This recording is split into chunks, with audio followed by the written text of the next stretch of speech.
Boa noite a todos. Estamos dando início a mais um webinar especial do mês do cirurgião dentista, que dessa vez está com uma programação especial, intensa, né, de lives e webinars promovidos pelas comissões do CRO. Nós agradecemos a presença de todos e aproveitamos para lembrar que na próxima segunda-feira nós teremos o primeiro encontro mineiro de administradores e profissionais dos serviços públicos odontológicos, o EMAPESPO. Então, quem ainda não fez sua inscrição, ainda dá tempo de fazer lá no nosso hot site, que é cro.mg/emapespo. E hoje a gente vai começar uma aula muito especial com o Dr. Franklin. Só que antes de começar, eu gostaria de lembrar para vocês que os certificados eles estarão disponíveis no nosso site, onde foi feita a inscrição, e que para a gente fazer a conferência do certificado é preciso que vocês deixem aqui o nome completo no chat do YouTube. Tá certo? Então, antes da gente começar a aula, eu gostaria de apresentar um pouquinho o nosso convidado, que é um convidado muito especial. Ele é da nossa comissão, né, de DTM aqui do CRO, o Dr. Franklin Teixeira de Sales Neto. Né?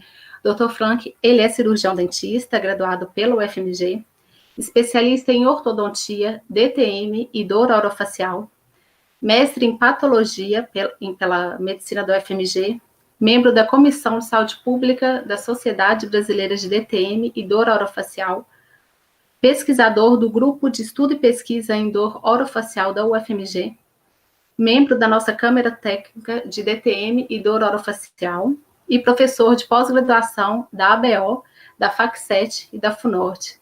Então, doutor, mais uma vez, muito obrigada por ter aceitado o nosso convite, obrigada por estar aqui com a gente essa noite e seja muito bem-vindo.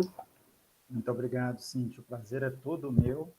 É uma grande honra poder estar falando sobre disfunção temporomandibular e dor orofacial para todos os cirurgiões dentistas e público em geral que tem a oportunidade de acompanhar. É uma paixão muito grande que surgiu em mim. O mundo da disfunção temporomandibular é fascinante e da dor orofacial em geral também fascinante. E espero poder contribuir ao longo dessa hora, procurando explicar um pouco de como era e como está se tornando o tratamento das disfunções temporomandibulares. Ótimo, eu tenho certeza que vai ser uma noite muito rica, né, doutor? Sim, certamente. Bom, eu vou compartilhar a tela de apresentação para vocês. Qualquer pergunta, por favor, ao final da apresentação a gente está à disposição para responder, tá joia? Isso, tá ótimo, doutor.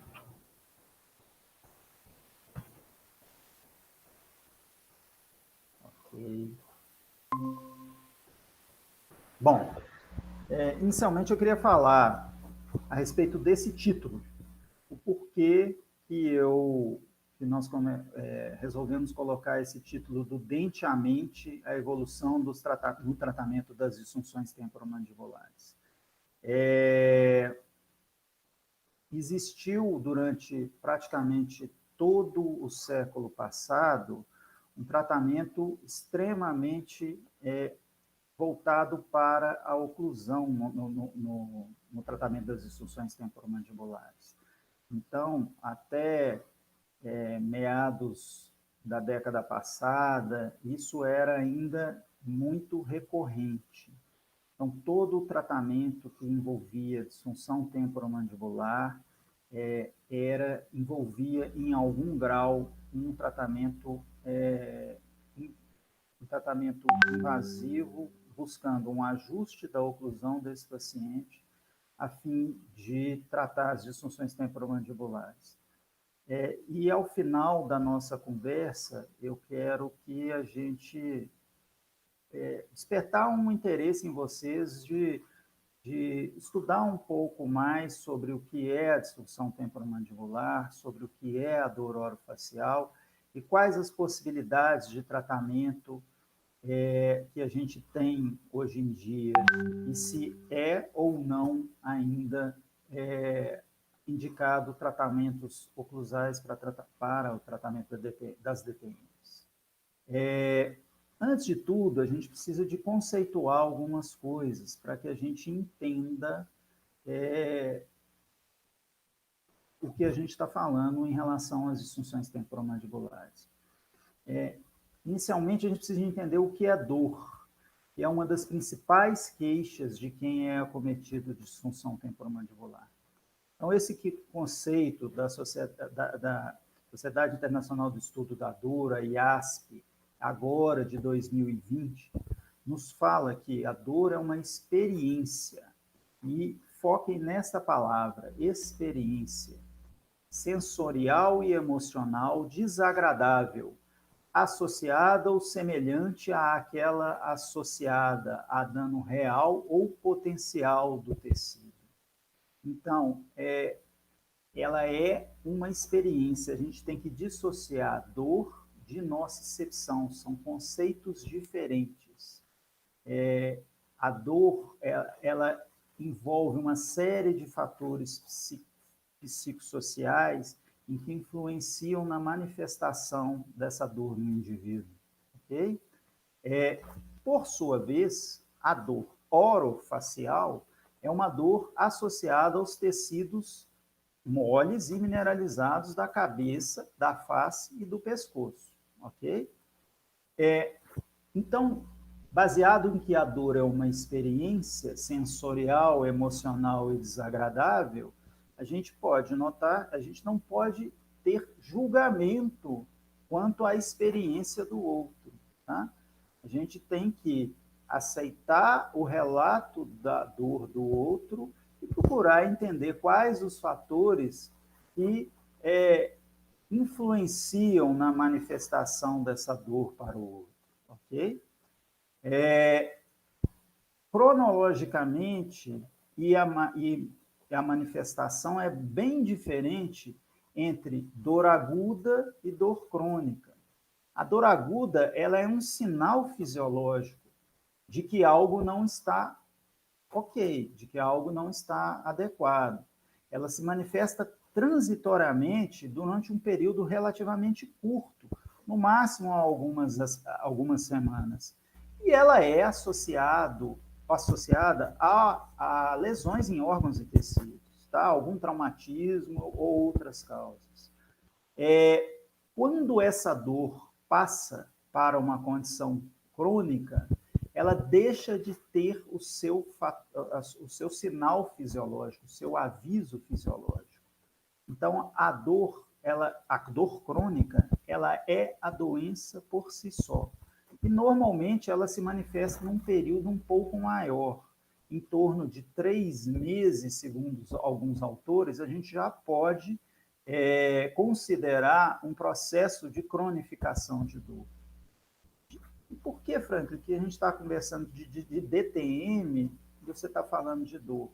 É uma das principais queixas, se não a principal, da procura de tratamento de quem tem alguma disfunção temporomandibular, é a dor. E, via de regra, essa dor já é presente há mais tempo. Então, já é uma dor crônica, tá? E nós vamos entender, ao longo da nossa conversa, que tem as suas nuances, as suas particularidades.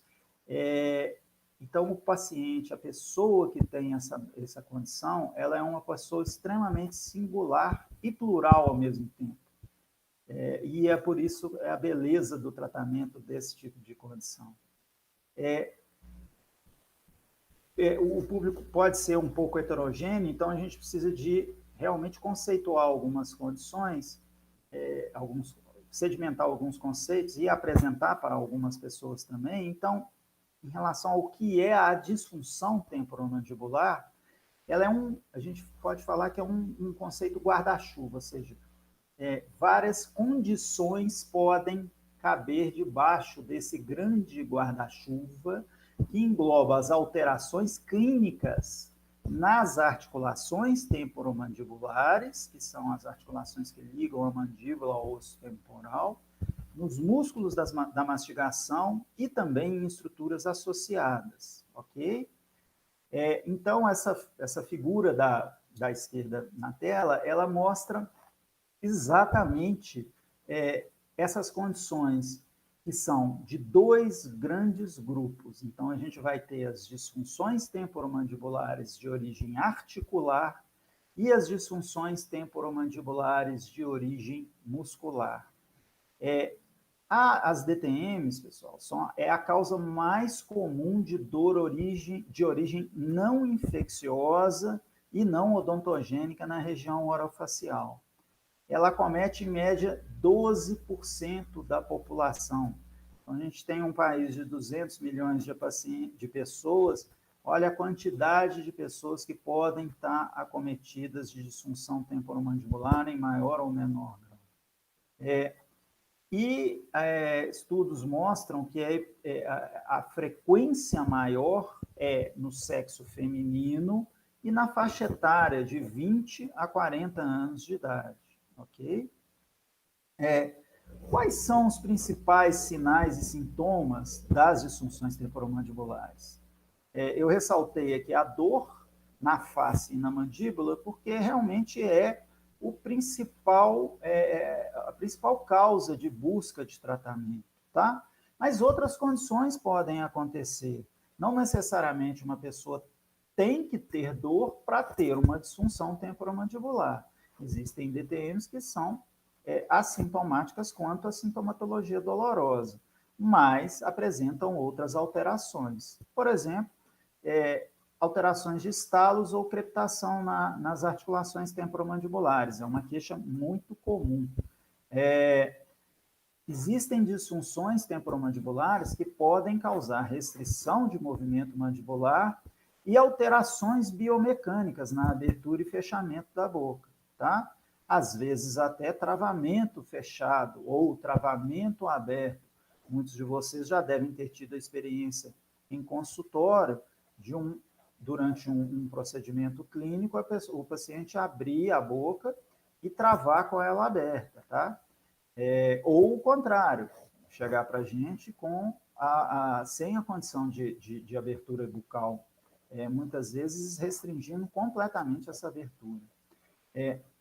O problema das disfunções não tratadas e quando elas podem levar a um comprometimento das atividades funcionais do indivíduo e, por consequência, uma queda da qualidade de vida dessas pessoas, ok?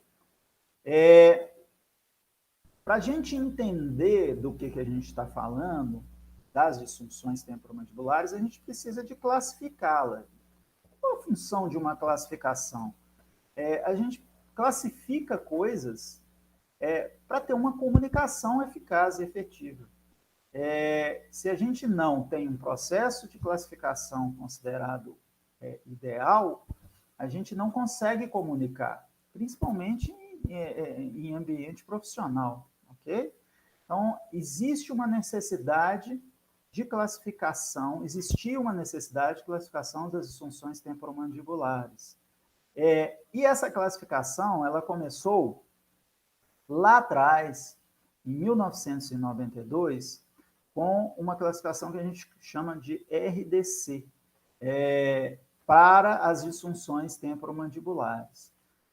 Eu não vou pormenorizar, porque não é o tema, mas, mais uma vez, a gente nota que dois grandes grupos existem nessa classificação. A das disfunções temporomandibulares musculares e a das disfunções temporomandibulares de origem articular, ok? Nessa classificação, que é uma classificação mais antiga, que foi atualizada,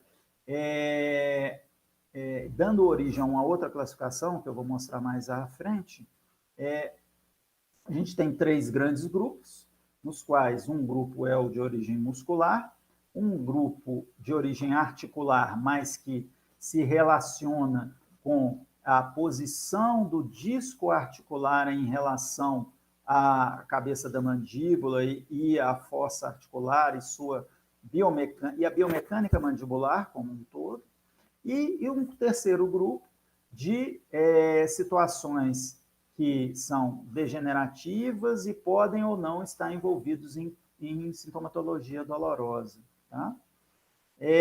Essa classificação, então, ela foi evoluindo até que, em 2014, surgiu o DC, que é o diagnóstico mais clínico. O RDC era uma classificação muito científica e pouco clínica. Essa classificação do DC ela foi aprimorada nesse aspecto. A gente consegue trabalhar com ela clinicamente com mais facilidade. Existe uma tradução já para o português do Brasil, e existem diferenças de classificação em relação ao RDC antigo, tá? Tanto na parte muscular, quanto na parte da articulação temporomandibular também, tá bom? Eu não vou entrar, isso aí são uma árvore de decisão para você, a partir da tomada de histórico do paciente, chegar a uma classificação, chegar a um diagnóstico. Num outro momento, a gente pode até aumentar a gente pode discutir mais sobre essa classificação também, tá bom? Dito isso, em relação à classificação das disfunções, a gente precisa de entender a evolução do tratamento e a da abordagem das disfunções temporomandibulares, tá? De onde surgiu? Onde estamos? Para onde vamos? Para isso, a gente tem que entender também quem é o paciente que é acometido de disfunção temporomandibular. E espero que, ao fim dessa nossa conversa, a gente tenha um entendimento e eu desperte a curiosidade do estudo de vocês nessa área. Aí a gente vai lá no início do século XX, com esse doce senhor, que é foi um médico otorrino, laringologista, e é o Costen. Lá em 1934, o Costen ele publicou uma série de 11 casos associando aspectos oclusais com disfunção temporomandibular e sintomas periauriculares, ok? A partir deste trabalho do Costen, o tratamento das disfunções temporomandibulares foi, durante muitos anos, totalmente oclusionista, gnatológico, ou seja, a excelência da oclusão levava tanto à prevenção das disfunções quanto ao tratamento das mesmas, tá? Então, isso foi em 1934, uma publicação, uma série de 11 casos deste médico, tanto que as disfunções temporomandibulares, até recentemente, eram chamadas de síndrome de Costen, tá? Por causa dessa publicação, desse trabalho. E aí a gente vai caminhando durante o século XX e várias teorias são postuladas como do que é o tratamento e do quais são os fatores etiológicos causais das disfunções temporomandibulares. Por exemplo, a teoria do trauma, que o principal fator das DTM são micro ou macrotraumas, que podem causar alteração estrutural tanto no músculo quanto diretamente nas estruturas. Outras teorias, por exemplo, teoria biomédica, que fatores específicos como má oclusão, parafunções, atividades ocupacionais, são as causas da progressão dos sintomas. Uma teoria do Stegenga, teoria da osteoartrite, que a osteoartrite é a principal causa da disfunção temporomandibulares. E, segundo ele, os sintomas musculares eles são secundários à patologia da articulação temporomandibular. Outra teoria muscular, em que diz que os músculos mastigatórios são o principal fator para a etiologia das disfunções e que a mialgia, ou seja, a dor na musculatura, causada por uma contração mioespasmo crônico, ela é secundária às parafunções e ela pode referir dor para as ATMs. Falar nisso, aproveitando essas duas figuras, uma revisãozinha rápida anatômica, na figura da esquerda, a gente pode ver dois grandes músculos elevadores mandibulares, que a gente tem o músculo temporal e o músculo masseter, e na figura da direita, essa visão póstero anterior, a gente consegue ver o músculo pterigóide medial, que também é elevador, e mais acima, os dois feixes do músculo pterigóide lateral, que tem envolvimento na protrusão e na lateroversão mandibular. A gente precisa sempre entender da biomecânica muscular, de origem e inserção, ou seja, de anatomia, para a gente entender a função de cada músculo e o que ele está interferindo na biomecânica da mandíbula.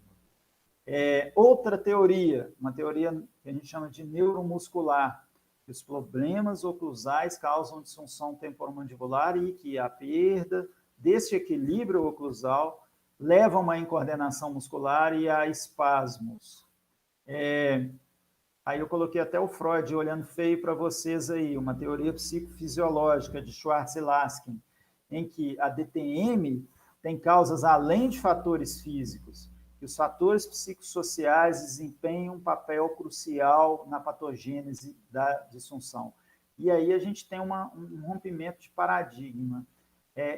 Até essa teoria existia uma abordagem extremamente biológica em cima das disfunções temporomandibulares.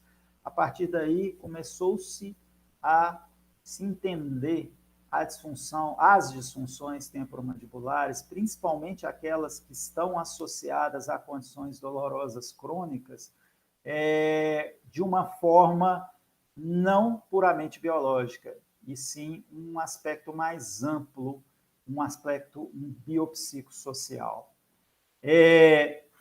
Levando a essa teoria, que os distúrbios emocionais eles induzem uma hiperatividade muscular e que a contração muscular ela é acentuada com o apertamento de dente e a frequência desse apertamento levaria à dor na musculatura. E aí a gente tem que entender não só a evolução do tratamento das DTMs, mas sim também a evolução do conhecimento humano e como esse conhecimento ele vai se modificando com o acúmulo de informação e o aprimoramento do que a gente chama de pesquisa científica, que ocorreu ao longo do século XX e XXI. Né? Até a década de 70, gente, conhecimento era pautado em livro e opinião de especialistas. Então, a gente normalmente tinha um expert em determinada área, que normalmente eram autores de livros de referência, e raramente se discutia o porquê dessa informação, ok? Todo mundo batia a palma. É o que a gente chama de saúde baseada em eminência.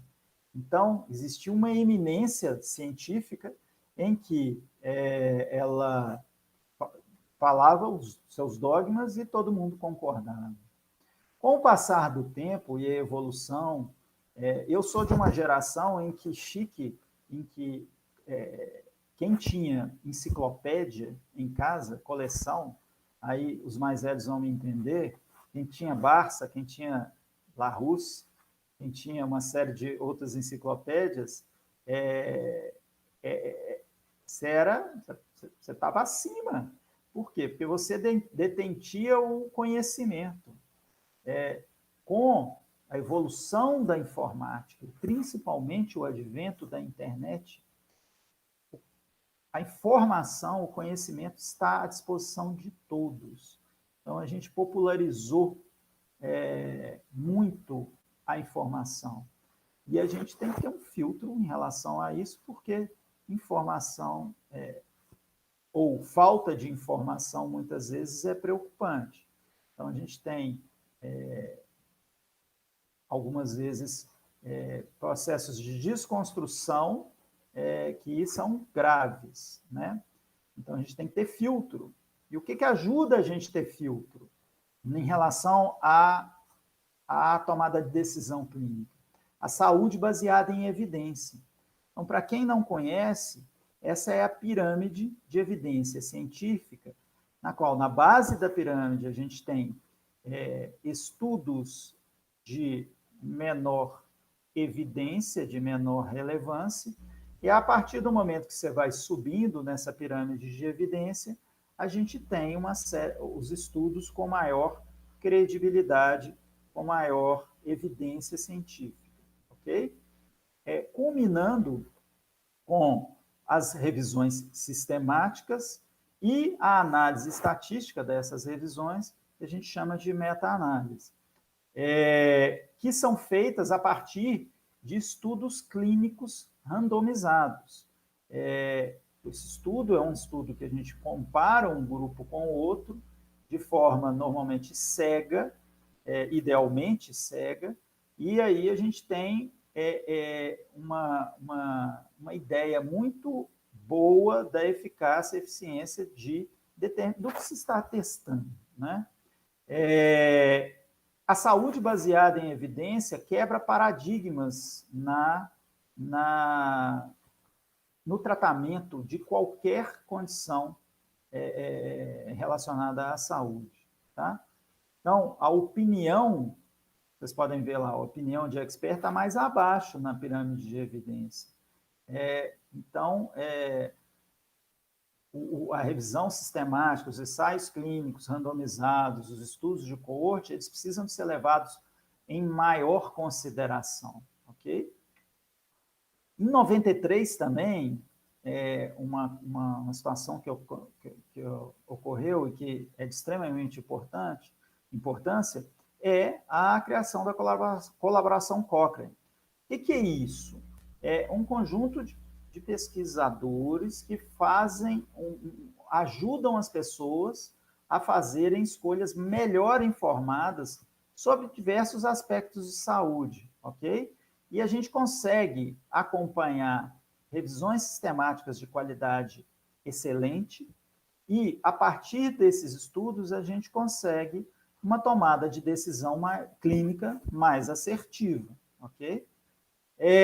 Eu deixo o site da Cochrane, eu sugiro fortemente vocês a passearem pela Cochrane, a pesquisarem temas que sejam de curiosidade de cada um, vai ajudar muito, e os estudos que estão presentes lá são de evidência científica muito boa, ok?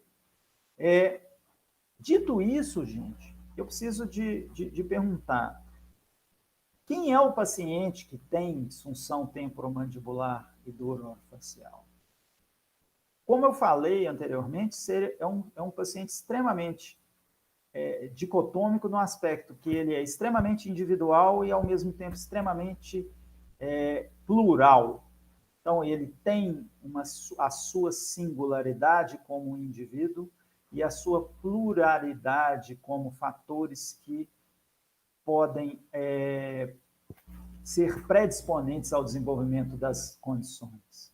Então, a gente precisa de ter uma visão mais ampla, uma visão mais holos, uma visão maior da condição desse paciente, e ampliar a nossa percepção de que não existe fator etiológico único, e a gente cada vez mais caminha para um aspecto extremamente plural, tá? Existem fatores predisponentes e que a gente precisa de entender e montar o quebra-cabeça desse indivíduo toda consulta, tá?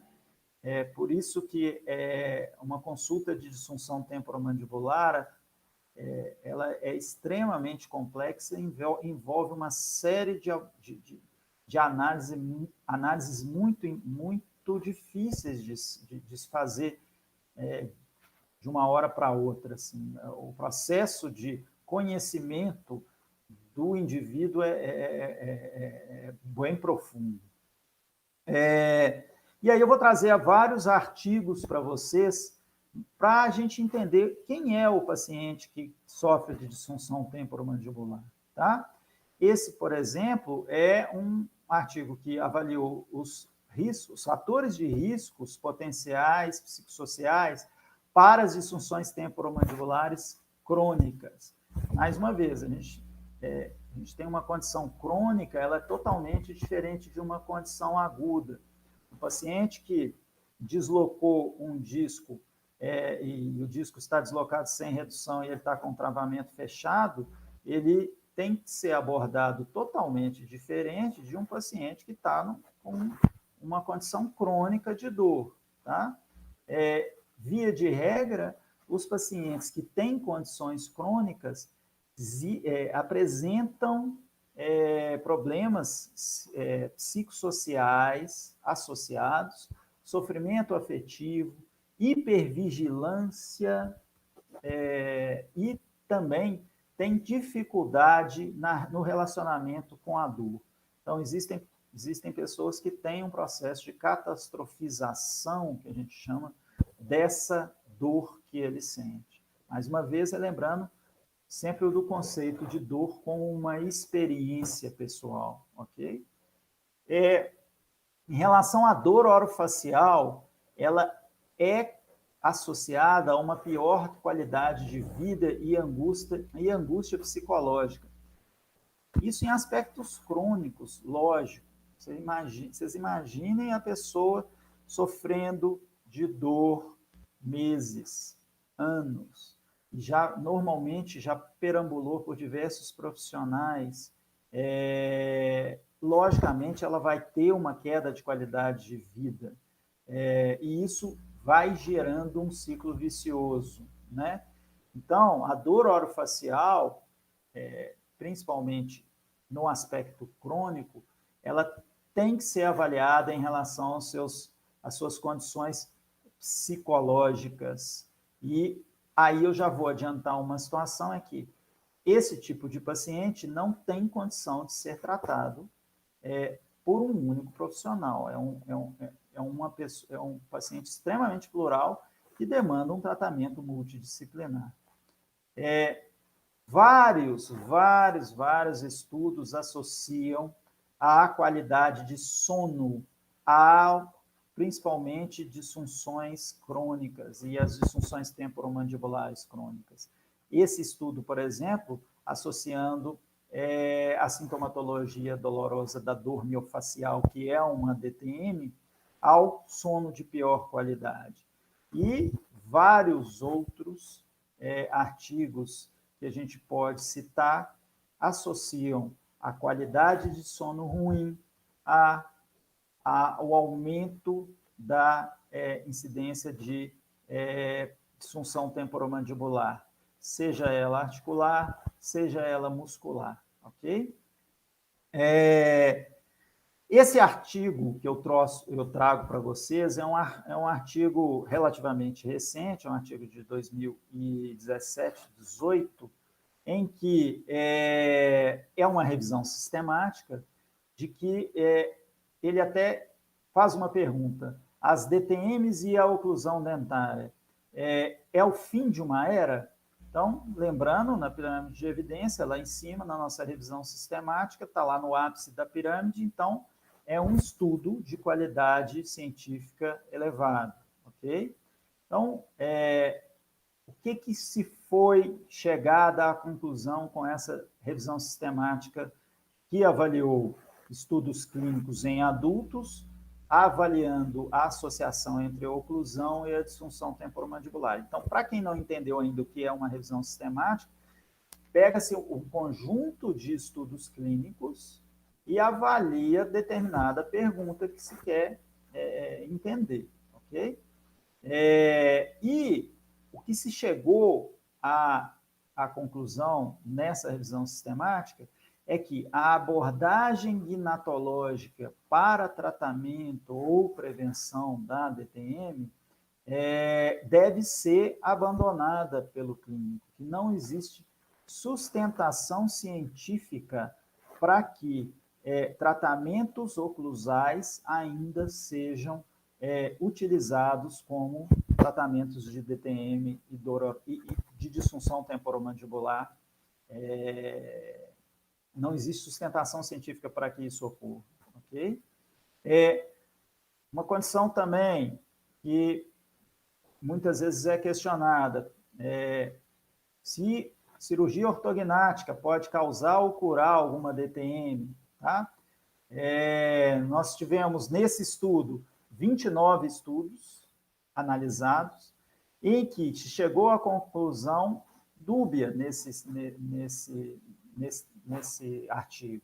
A cirurgia ortognática causou uma diminuição de alguns sintomas de DTM que apresentavam previamente esses sintomas, mas, em compensação, ela criou sintomas em um grupo menor, de um outro grupo de pacientes que eram assintomáticos, tá? E a presença de sintomas das disfunções antes da cirurgia, ou o tipo de maloclusão esquelética, não identificou qual disfunção foi beneficiada ou ficou da mesma forma, tá? Batendo sempre, gente, isso aí eu vou falar o resto da vida. Sem diagnóstico correto, não há tratamento correto. Então, a gente não pode dar tiro para todo lado, a gente tem que ser assertivo no nosso alvo, tá? Então, é sempre focar no diagnóstico, e tratamento em decorrência de um correto diagnóstico, tá?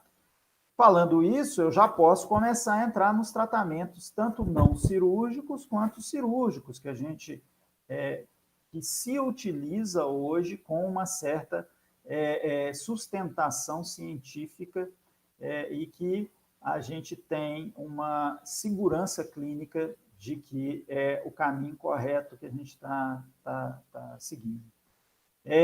Então, primeiramente, falando dos tratamentos não cirúrgicos, existem várias condições não cirúrgicas, conservadoras, que se pode utilizar em relação ao tratamento de disfunção temporomandibular. E aí voltando, vai depender do diagnóstico, correto? Via de regra, sempre se tem que começar com um tratamento mais conservador. Nunca se deve entrar com um tratamento mais intervencionista, irreversível, para tratamentos de disfunção temporomandibular, ok? Então, variando o grau de evidência que a gente tem vários tipos de tratamento, tanto para as disfunções de origem articular, quanto para as disfunções de origem muscular. Então, farmacoterapia, nas mais diversas nuances, vai depender do diagnóstico. Utilização das placas. Placa oclusal não é só para controle de bruxismo. E aí cabe uma ressalva, que bruxismo não é DTM. Bruxismo é uma coisa, disfunção temporomandibular é outra, tá?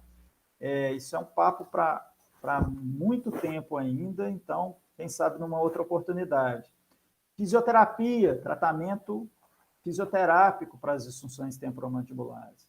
Que a gente chama de terapia cognitivo-comportamental, tratamento psicológico também, a manipulação dos pontos gatilho. O que são pontos gatilho, para quem não sabe? São nódulos musculares, que a gente, em inglês, o termo é trigger point, que presentes em uma condição, uma disfunção muscular, que é a dor miofacial, em que ele pode ser foco da dor, tá? O laser de baixa potência é muito utilizado. Agulhamento seco, a educação em dor, você explicar para o paciente, conscientizar o seu paciente do que é a condição dele. E as práticas integrativas complementares, Será que elas têm indicação também no tratamento desse tipo de pessoa? Então, esse artigo traz uma revisão das modalidades de tratamento nas disfunções temporomandibulares, ok? Como que foi feita a busca desse artigo? Algumas palavras-chave que a gente fez, que os autores fizeram essa busca, tá? E buscaram um artigo de revisão que apresentavam relevância clínica e também validade prática, logicamente, no tratamento das disfunções. Quais são, então, os resultados desse artigo? Que as terapias mais comuns são as placas oclusais, a massagem, terapia manual e a termoterapia das ATMs e também laser e farmacoterapia. E, como eu tinha falado, que a cirurgia é indicada em situações extremamente avançadas e extremamente específicas, tratamentos cirúrgicos. Esse é um artigo da equipe capitaneada, nesse caso, pela Laís Mag, que é o pessoal de Ribeirão Preto, que eu achei extremamente interessante, e eles avaliaram laser terapia em mulheres com dor miofacial. E o que foi avaliado e o que eles chegaram à conclusão com o tratamento especificamente com laser terapia? Que separaram em 3 grupos e que o grupo de laser, que foi feito o laser nas pacientes, teve 80% de dor. Curiosamente, o grupo que a gente chama de placebo, ou seja, era o mesmo equipamento, só que não era laser, era um foto. Teve 85% de redução de dor. E um grupo que não teve tratamento, ou seja, se pega uma lista e não tinha tratamento, teve também uma redução na dor. E aí, como é que você explica uma situação dessa? O efeito placebo é uma condição que pode estar presente em tratamentos de disfunção temporomandibulares. Existe uma redução espontânea da condição e, por isso, o grupo não tratamento teve também uma melhoria na sintomatologia dolorosa. São situações que a gente pode perguntar e questionar. Uma situação interessante nesse artigo é que a ansiedade influenciou muito na resposta das mulheres. Então,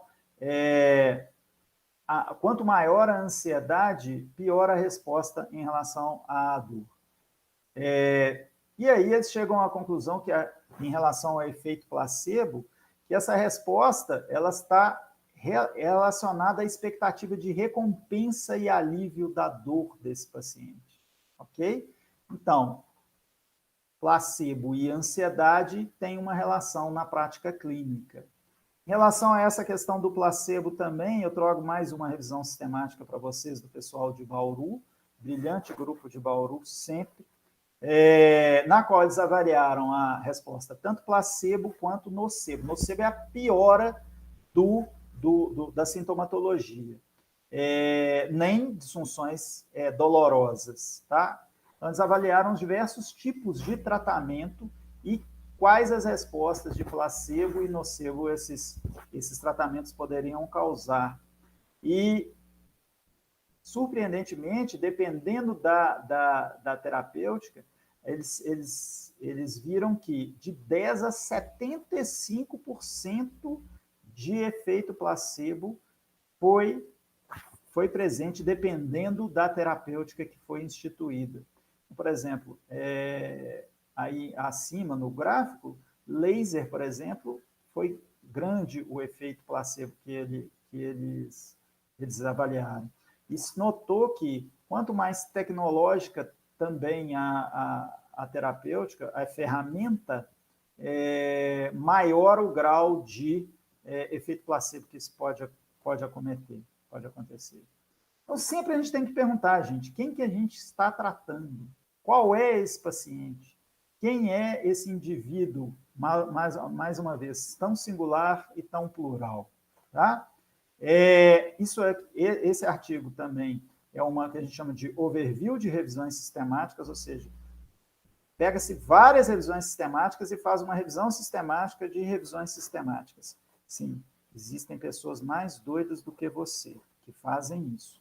Mas, se não fosse a loucura, estaríamos lá na Idade da Pedra.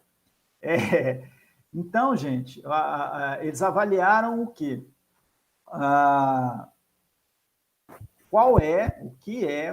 Quais são a evidência em relação ao tratamento das disfunções. Então, avaliou-se placa oclusal, ajuste oclusal, bruxismo, diversos tipos de tratamentos, ok? Então, as placas oclusais, elas, segundo esse artigo, elas são capazes de melhoria a curto prazo quando comparado a nenhum tratamento, ok?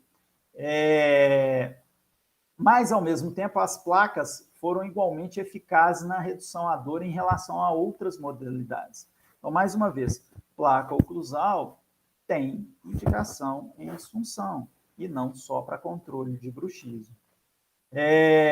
Logicamente, eles retardam o desgaste do bruxismo, ok? E as revisões sistemáticas foram restritivas na recomendação do uso dos ajustes oclusais para o tratamento das disfunções. Tá? Tratamento farmacológico. Várias revisões indicam a eficácia dos tratamentos farmacológicos em relação às disfunções temporomandibulares e a indicação da farmacologia vai depender da condição. Não cabe aqui entrar nesse aspecto. Tá? Mais uma vez, sem diagnóstico correto, não há condição de tratamento correto. Então, a gente precisa de entender quem a gente está tratando, qual a condição deste paciente, ok? Avaliou-se a terapia comportamental como método terapêutico para a disfunção temporomandibular e concluíram que esse tipo de tratamento é eficaz. Mais uma vez, é impossível tratar esse tipo de paciente sozinho, dentro do consultório, o dentista e a cadeira e o paciente. Precisa de uma equipe multidisciplinar. E entender quem estamos tratando, mais uma vez, a individualidade dentro a singularidade dentro da pluralidade desse indivíduo, desse universo, principalmente quando a gente está falando do paciente com dor. Um outro estudo que eu trago a respeito de agulhamento seco para vocês, essa figura da direita exemplifica bem o que é o ponto gatilho, o trigger point, condição presente em uma disfunção temporomandibular muscular específica. Tá? É um tipo de tratamento que se utiliza, ou seja, a gente introduz uma agulha buscando a dissolução desse nódulo. Tá? E foram encontradas boas evidências para a melhoria das DTMs muscular, tanto para agulhamento seco quanto para injeção anestésica. Ok? Nosso grande parceiro, sem ele não conseguimos avançar muito pouco no tratamento da disfunção temporomandibular, que é o fisioterapeuta. Existe uma resposta sem fisioterapia e outra com fisioterapia. Isso é fato. Então, esse estudo mostra uma avaliação da terapia manual no tratamento da dor miofascial, ok? E que existe a terapia manual foi melhor do que não se fazer o tratamento, ok? E melhor do que o aconselhamento, tá? E também, em relação à terapia manual e a terapia domiciliar, foi melhor do que a terapia domiciliar sozinha, ok? Um outro estudo, falando da parte fisioterápica, mostrando a eficácia da terapia musculoesqueletal manual no tratamento da DTM. E o que esse estudo chegou à conclusão é de que os resultados a curto prazo são melhores, ou seja, a gente tem uma melhoria, se a gente avaliar somente fisioterapia, no curto prazo, que a longo prazo a gente precisa de outras condições também. Mais uma vez, identificando a pluralidade desse tipo de paciente, tá? E aí voltamos a essa pergunta que eu vou bater na cabeça de vocês toda hora. Quem estamos tratando? A gente precisa de entender quem estamos tratando. E aí, se eu falo para pesquisadores, a gente precisa de entender o fenótipo desse paciente, quem é esse paciente, para quais tratamentos quais tratamentos são mais eficazes para determinados grupos de paciente ou não. Eu acho que esse é a tendência, eu não, a pesquisa acha essa tendência atual.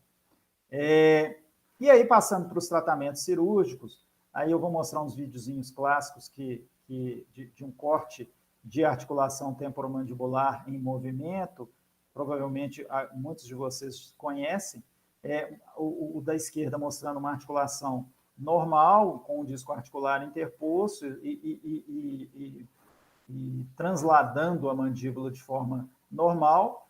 No do meio, a gente tem um deslocamento do disco com redução, ou seja, o disco de boca fechada está deslocado normalmente para anterior, e quando se abre a boca, esse disco sobe para a posição que ele deveria ocupar, e aí ocorre o clique ou o estalo. E na da direita, a gente pode perceber que o disco articular está deslocado, mas ele não reduz. É o que a gente chama de deslocamento do disco sem redução. Então, via de regra, tratamentos cirúrgicos são relacionados a condições articulares. E relembrando, sempre com condições, com abordagens do mais conservador primeiro, ok? Mais uma vez, sem diagnóstico correto, não há tratamento correto, tá? E aí a gente tem diversos tipos de tratamentos cirúrgicos que podem ser feitos, tá? A artrocentese, que é a lavagem da articulação, com diversos tipos de líquidos, de fluidos, buscando uma redução do quadro inflamatório, muitas vezes da liberação de um disco articular que está preso, que está limitando uma abertura bucal. A artroscopia, a utilização de artroscópico, várias injeções que podem ser aplicadas nas articulações, e as cirurgias abertas, como a artrotomia, a condilectomia e a eminectomia, ok? Eu trago aqui um tipo de tratamento minimamente invasivo, que é a viscosuplementação, que é a injeção de ácido hialurônico na articulação temporomandibular, com diversas finalidades. Muitas vezes na tentativa de melhoria da lubrificação dessa articulação temporomandibular, muitas vezes na tentativa de indução dessa articulação à produção de um líquido sinovial de melhor qualidade e quantidade adequada, e alguns estudos mostrando até uma melhoria na condição de uma recuperação anatômica, morfológica de uma articulação que esteja um pouco desgastada, ok? Se tornou uma alternativa à utilização de corticoterapia pelos efeitos colaterais que os corticoides apresentam e que, no caso do ácido hialurônico, não. Então, é uma aplicação relativamente simples quando se tem treinamento para isso, tá? Ela pode ser feita com uma seringa de insulina, pode ser feita na própria embalagem do produto, tá? E aí mostrando, por exemplo, um caso clínico no qual a paciente estava com uma abertura inicial de 30 milímetros e após a viscosuplementação imediata sem fisioterapia, a gente já conseguiu uma abertura de 40 milímetros, ou seja, um ganho de 10 milímetros, simplesmente com a utilização da viscosuplementação, tá? A artrocentese, então, para quem não conhece, essa técnica é uma técnica de 2 agulhas, então é feita uma lavagem das articulações temporomandibulares. Logicamente, tudo tem a sua indicação, né? Esse artigo é um artigo que mostra, que avaliou eficácia da viscosuplementação em articulações temporomandibulares. Foi um relato de caso de série, é um estudo que foi orientado pela doutora Camila Megali, que é professora da UFMG, e que mostrou o que foi feito. Foram 10 casos com um diagnóstico ou de deslocamento do disco ou de osteoartrite, no qual foi feita a viscosuplementação mensal de 1 ml por ATM e buscando uma alternância de peso molecular do ácido hialurônico. E o que foi observado? Uma redução na intensidade de dor, que é o gráfico inferior. Vocês podem acompanhar que inicialmente a gente tinha um grau de dor muito maior, foi diminuindo no follow-up, e uma melhoria da abertura bucal, por consequência, tanto da diminuição de dor, quanto da melhoria biomecânica. E as práticas integrativas complementares? Então, eu trago um artigo para vocês do uso desse tipo de abordagem no tratamento das disfunções temporomandibulares, tá? E que se concluiu que existem evidências positivas, mas ainda frágeis, quanto a yoga, relaxamento, tai chi, massagem e manipulação. Evidências muito mais fortes em relação à acupuntura como tratamento complementar para a dor crônica e a utilização de complementos alimentares com evidências conflituosas ainda, ok? Esse estudo é um estudo que foi em decorrência lá do meu mestrado, lá na medicina, que a gente avaliou. A gente fez um estudo clínico randomizado, avaliando a acupuntura para tratamento da dor, da função mandibular e da qualidade de vida em pacientes que apresentavam dor miofascial mastigatória, ok? E o que a gente concluiu? Como é que foi feito esse estudo? A gente avaliou 36 pacientes, ou seja, a gente dividiu o grupo. Uma metade foi para um grupo que foi realmente executada a técnica de acupuntura e a outra metade para o que a gente chama de grupo controle. E a gente observou que o grupo de acupuntura, em que foi realizada realmente a técnica da acupuntura clássica, ela teve uma redução significativa da dor, e no grupo controle isso não aconteceu, e que a intensidade da dor ela reduziu em 61% em uma semana e 84% em um mês após o tratamento. E que ambos os grupos, eles apresentaram uma melhoria na qualidade de vida relacionada à saúde bucal, ok? Então, gente, concluindo essa grande conversa que a gente está tendo aqui, a gente precisa de tomada de decisão clínica, evidência, ser levada sempre em consideração, lógico, a evidência científica. E certamente a experiência e o julgamento do profissional, ele deve ser levado em consideração. E também a gente precisa de levar em consideração o paciente, né? As circunstâncias clínicas individuais do paciente. Então, toda essa interseção é que vai proporcionar uma tomada de decisão clínica de qualidade, ok? Lembrando sempre, essa pergunta tem que estar sempre na cabeça. Quem estamos tratando? Quem é o paciente de disfunção temporomandibular? É um paciente... Quais são os fatores predisponentes e perpetuadores da condição que esse paciente apresenta? Mas, para isso, a gente precisa de diagnóstico. Sempre diagnóstico. Trabalhar com uma equipe multidisciplinar é essencial, é fundamental. Se a gente não tem uma equipe de suporte, a gente não tem sucesso em relação ao tratamento de disfunção temporomandibular e principalmente quando ela é associada a condições dolorosas crônicas, tá? Então, o fisioterapeuta, o médico, o psicólogo, lógico, o dentista em suas mais diversas especialidades, todos têm a sua importância. Essa foto foi postada pelo Dr. Speciale e eu apossei dela, e mostra bem a dificuldade que a gente tem muitas vezes no tratamento de disfunção temporomandibular e dor orofacial. Os pacientes se apresentam querendo uma pílula mágica, e a gente tem que fazer com que ele entenda de que isso não é possível, e que muitas vezes a mudança no estilo de vida é que vai trazer a melhoria para essa pessoa e que vai trazer a perenidade da melhora.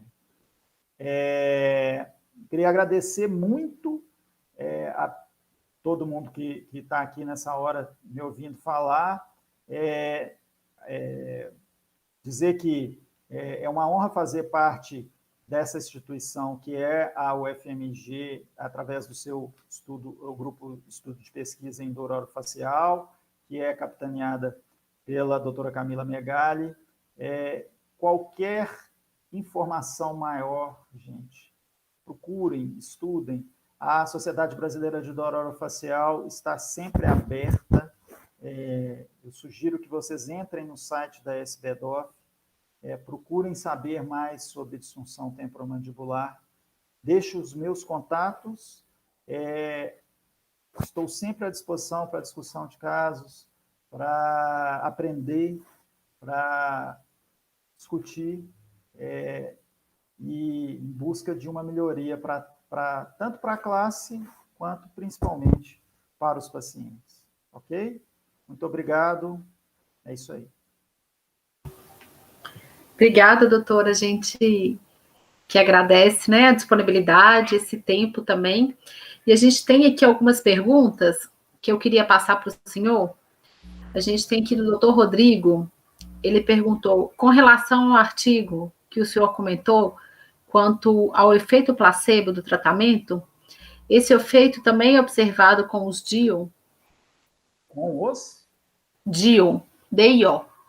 Dispositivo interoclusal. Isso. Ok. Sim, eles avaliaram o dispositivo interoclusal. Não é um dos maiores efeitos placebos, não, tá? Mas é apresentado sim, tá? O paciente que está em dor, principalmente dor crônica, gente, a gente tem que pensar em sofrimento, tá? O sofrimento desse paciente, ele vai levar em maior ou menor grau a uma abordagem de efeito maior ou menor de efeito placebo. E a gente tem que avaliar também, é o que eu sempre botei, falei durante toda a apresentação, quem é esse paciente? A revisão sistemática avalia friamente o dispositivo. Agora, a comparação do dispositivo mais toda essa pluralidade do paciente que sofre a dor crônica e, por consequência, o sofrimento, que vai também modular a quantidade de efeito placebo ou nocebo que o tratamento de determinada ferramenta pode acontecer. Certo. A gente também tem aqui também do mesmo doutor Rodrigo, com relação à viscossuplementação, qual o tempo de permanência e ação do ácido hialurônico na articulação até que o mesmo seja reabsorvido, para que possa ter uma real vantagem na sua aplicação? Ótima pergunta. Vai depender do grau de inflamação dessa articulação. Quanto mais inflamada, quanto mais esse meio articular estiver com mediadores pró-inflamatórios, menor vai ser o tempo de atuação do ácido hialurônico.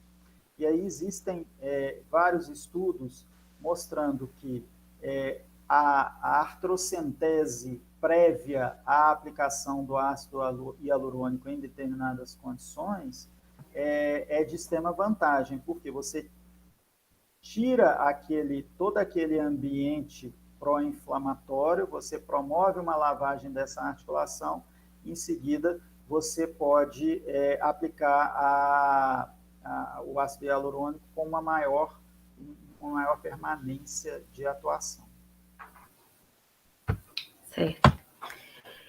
E aí aqui está, do Dr. Luciano Ferreira, qual a limitação do clínico na conduta inicial junto ao paciente? Existe algum protocolo? Qual a limitação do clínico?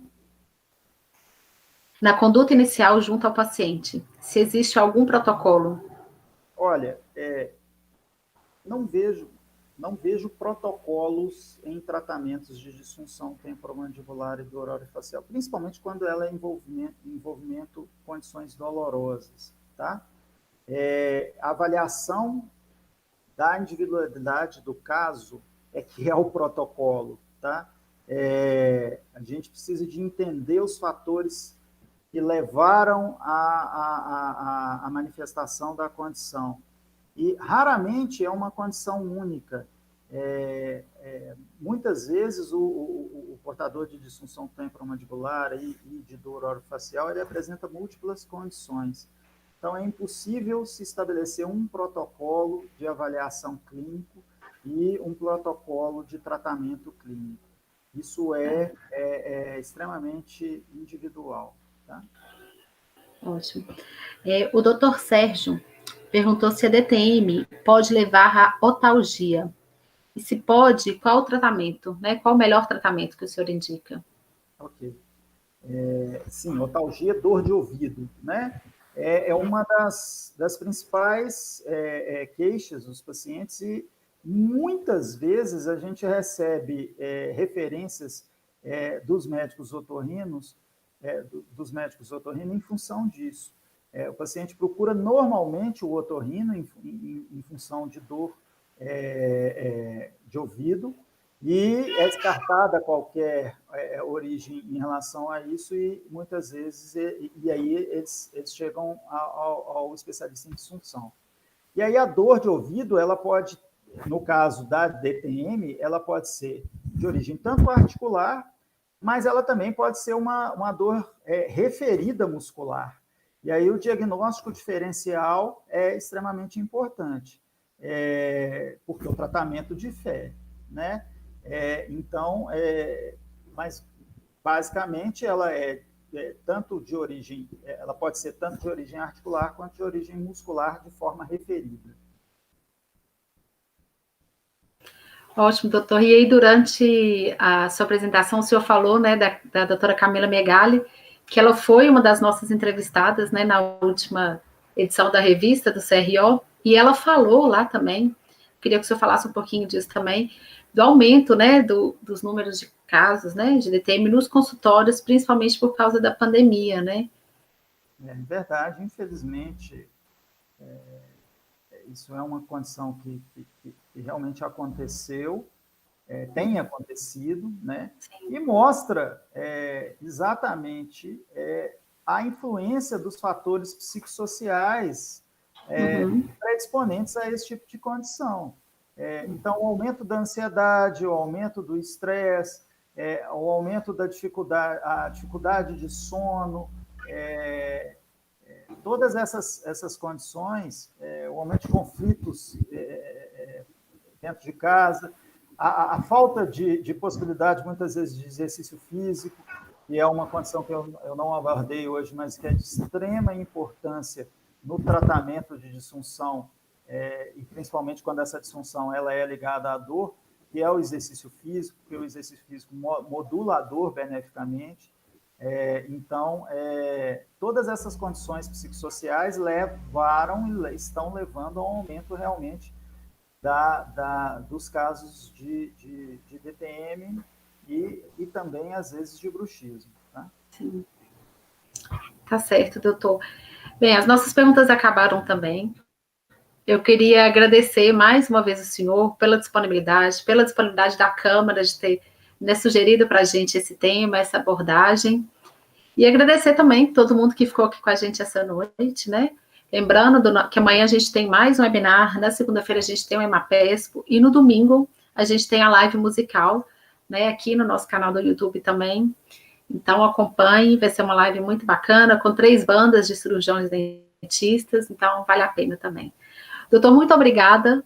Eu que agradeço. Boa noite e bom descanso. Obrigado. Obrigada a todos.